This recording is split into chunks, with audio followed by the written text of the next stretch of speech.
ইরানের দিকে মার্কিন ডুমসডে প্লেন। পারমাণবিক যুদ্ধের প্রস্তুতি নিচ্ছে আমেরিকা। ইরান ও যুক্তরাষ্ট্রের মধ্যে উত্তেজনা দিন দিন বাড়ছে। আর এই উত্তেজনার মধ্যেই হঠাৎ করে নজরে এসেছে আমেরিকার ভয়ঙ্কর শক্তিশালী এক বিমান, ডুমসডে প্লেন। এই বিশেষ বিমানগুলো সাধারণ যুদ্ধ বিমান নয়, এগুলো তৈরি করা হয়েছে একেবারে ভয়াবহ পরিস্থিতির জন্য, যখন শুরু হবে পারমাণবিক যুদ্ধ। মার্কিন সেনাবাহিনীর এই ডুমসডে প্লেন মূলত আকাশে ভাসমান একটি মোবাইল কমান্ড সেন্টার। যদি কোনো কারণে মাটির সামরিক ঘাঁটি ধ্বংস হয়ে যায়, তাহলেও এই বিমান থেকে পুরো যুদ্ধ পরিচালনা করতে পারে মার্কিন প্রেসিডেন্ট ও সামরিক কর্মকর্তারা।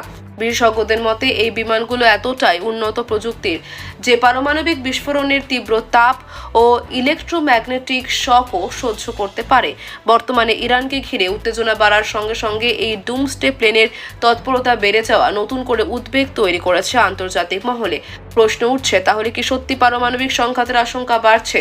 যদিও বিষয়ে এখনো আনুষ্ঠানিকভাবে কিছু জানায়নি যুক্তরাষ্ট্র, তবে সামরিক বিশ্লেষকদের মতে এই ধরনের বিমানের সক্রিয়তা বাড়া মানেই বড় কোনো সংকটের ইঙ্গিত। বিশ্বজুড়ে এখন একটাই প্রশ্ন, ইরান ও যুক্তরাষ্ট্রের এই উত্তেজনা কি শেষ পর্যন্ত বড় কোনো যুদ্ধের রূপ নেবে?